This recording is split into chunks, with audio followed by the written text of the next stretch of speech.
First ever factory outlet మన Mukunda jewellers వారు తెలుగు నూతన సంవత్సరం ఉగాది పండుగ సందర్భంగా నక్షి మేళా జరుగుతోంది. అన్ని నక్షి జ్యువెలరీ మీద VA ఫ్లాట్ 9.99% మాత్రమే. త్వరపడండి. తమిళనాడు, పాండిచేరి, ఆంధ్ర జాలర్ల మధ్య వేట వివాదం చిలికి గాలివానలా మారుతోంది. దశాబ్దాల కాలంగా కొనసాగుతోన్న సరిహద్దు అక్రమ చేపల వేట వివాదంతో ఏపీ మత్స్యకారులు నిర్బంధించిన బోట్లు మాయమవడం ఇప్పుడు ఉద్రిక్త పరిస్థితులకు దారితీస్తోంది. మత్స్యకారుల బోట్లు మాయం ప్రస్తుతం పొలిటికల్ టర్న్ తీసుకుంది. బోట్లు అదృశ్యం వ్యవహారంలో రాష్ట్ర ప్రభుత్వం పాత్ర ఉంది అంటూ వైసీపీ విమర్శలు, మత్స్యకారులతో సమీక్షా సమావేశాలు ఇలా వరుస సంఘటనలు చోటు చేసుకుండడంతో మత్స్యకార గ్రామాల్లో వారి ఆచారం ప్రకారం దురాయి కొనసాగుతోంది. దీంతో బోట్ల వివాదం రాష్ట్ర వ్యాప్తంగా ఉత్కంఠభరితంగా మారుతోంది.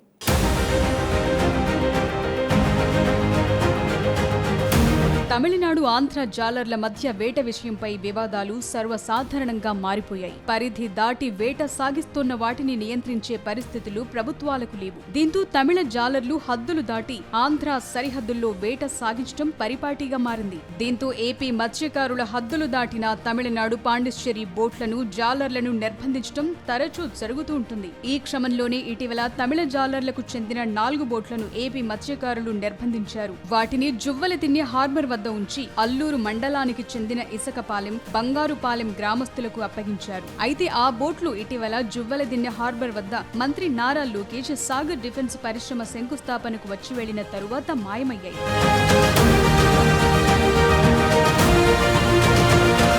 కొందరు జాలర్ల సహకారంతోనే బోట్లు అదృశ్యమయ్యాయని భావించిన కాపులు వారిని నిర్బంధించి దురాయి కూడా విధించినట్లు సమాచారం.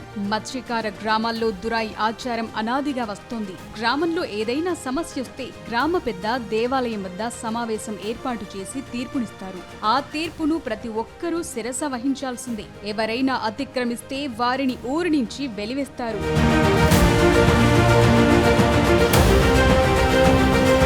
బోట్లు మాయం వ్యవహారంలో రాష్ట్ర ప్రభుత్వం సహకారముందని వైసీపీ విమర్శలు చేయటం, మత్స్యకారులు కూడా ప్రభుత్వ సహకారముందని భావించటం సంచలనంగా మారింది. ఈ విషయాన్ని రాష్ట్ర ప్రభుత్వం కూడా చాలా సీరియస్ గానే తీసుకుంది. ఈ విషయమై మంత్రులు ఆనం రామనారాయణ రెడ్డి, కొల్లు రవీంద్ర కూడా స్పందించారు. అక్రమ చేపల వేట సాగకుండా టాస్క్ ఫోర్స్ ఏర్పాటు చేశామని మంత్రులు చెప్పుకొచ్చారు. ఏపీ, తమిళనాడు, పాండిచ్చేరి రాష్ట్రాల సరిహద్దు సమస్యకు కేంద్ర ప్రభుత్వ సహకారంతో శాశ్వత పరిష్కారం చూపుతామని వారు స్పష్టం చేశారు.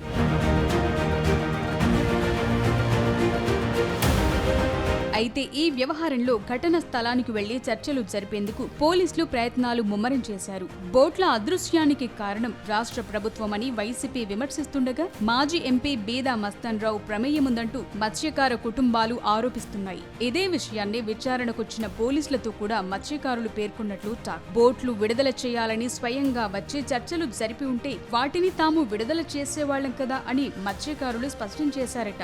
రాజకీయాలతో సంబంధం లేదని, గ్రామ పెద్ద కాపుగా పిలుచుకునే తమ గ్రామ పెద్ద వ్యవస్థను, కుల పెద్దలను వదులుకోలేమని మత్స్యకారులు స్పష్టం చేస్తున్నారట.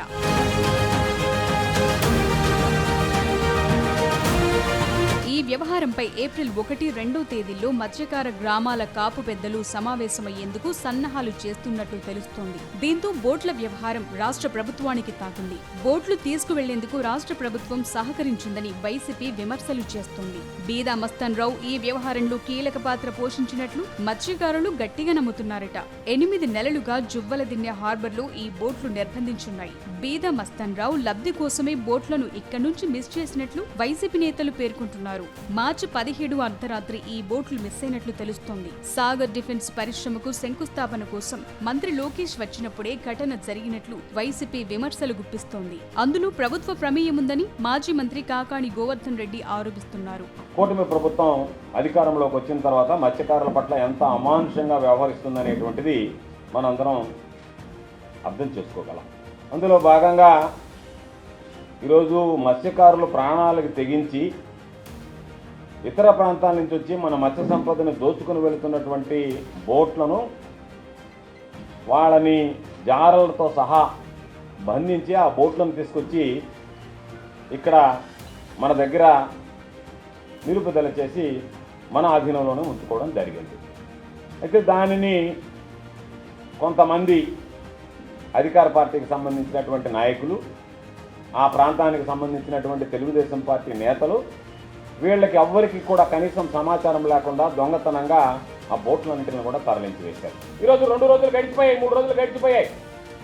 ఎవరన్నా గళం ఎప్పినటువంటి వాళ్ళని పోలీసులపై బెదిరిస్తున్నారు తప్ప వాటిని మరలా చేసుకోవచ్చు. అయ్యా, మా దగ్గర అక్రమంగా వేటాడడానికి వచ్చినటువంటి వాటిని మేము మా ఆధీనంలో ఉంచుకున్నాం, ప్రభుత్వ ఆధీనంలో ఉంది, పోలీసు ఆధీనంలో ఉంది.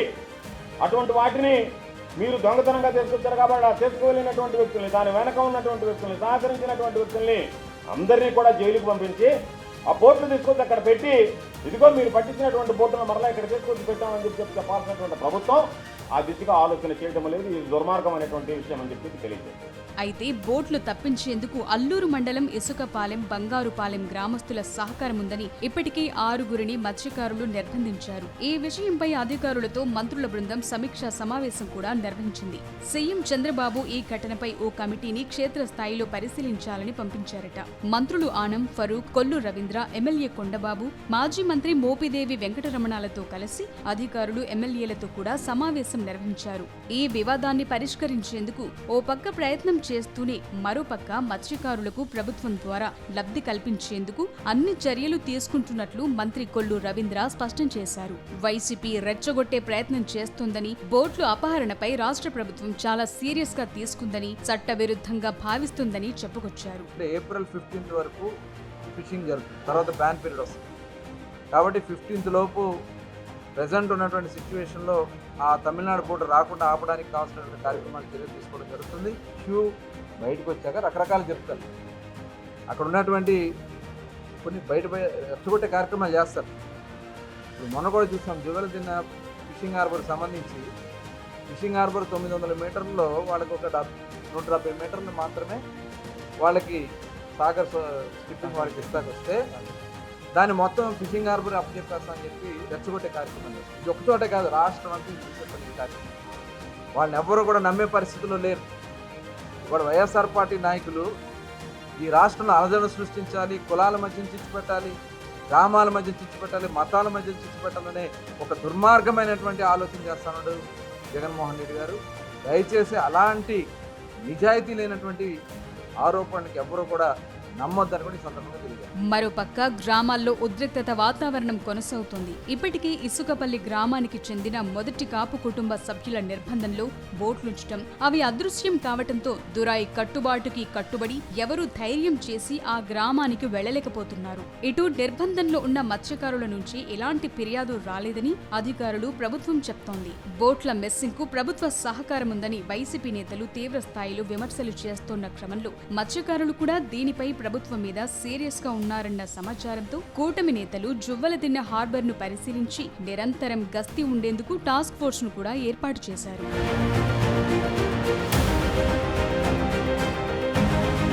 వెంటనే మంత్రులు మత్స్యకారులతో సమావేశమై జువ్వలదిన్నెలో బోట్లు మిస్ అవటాన్ని ప్రభుత్వం సీరియస్ గా తీసుకుందని, తమిళనాడు మత్స్యకారుల వల్ల స్థానిక మత్స్యకారులు ఎదుర్కొంటున్న ఇబ్బందులపై అనేక సార్లు మాట్లాడామని చెప్పుకొచ్చారు. అంతేకాకుండా కూటమి ప్రభుత్వం మత్స్యకారుల పక్షాన ఎప్పుడూ నిబద్ధతతో ఉంటుందని స్పష్టం చేశారు. ఇటు వైసీపీ రెచ్చగొట్టే ప్రయత్నం చేస్తోందని, రాష్ట్రంలో అలజడులు సృష్టించే ప్రయత్నాలు వైసీపీ చేస్తోందని, జువ్వలదిన్నె ప్రైవేటీకరణ అంటూ వైసీపీ హడావిడి చేస్తోందని వారి విమర్శలను తిప్పికొట్టే ప్రయత్నం చేస్తున్నారు కూటమి నేతలు.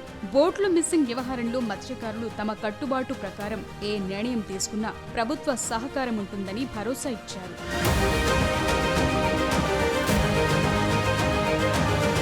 ఆ క్రమంలో ఏప్రిల్ 1న జరిగే మత్స్యకారుల సమావేశంలో ఎలాంటి నిర్ణయాలు తీసుకుంటారన్నది ఉత్కంఠ రేపుతోంది. ఇప్పటికే బోట్లను తప్పించేందుకు అల్లూరు మండలం ఇసుకపాలెం, బంగారుపాలెం గ్రామస్తుల సహకారం ఉంటుందని 6గురిని నిర్బంధించి దురాయి వేయటంతో ఏప్రిల్ 1న జరిగే సమావేశంలో ఇసుకపల్లి గ్రామాన్ని బహిష్కరిస్తారా, మొదటి కాపు కుటుంబ సభ్యులను బహిష్కరిస్తారా, లేక బోట్లు మిస్ అవ్వడానికి ప్రభుత్వ సహకారం ఉందని భావిస్తున్న మత్స్యకార కాపులు ప్రభుత్వం నుంచి నష్టపరిహారాన్ని కోరతారా అన్నది చర్చనీయాంశంగా మారింది.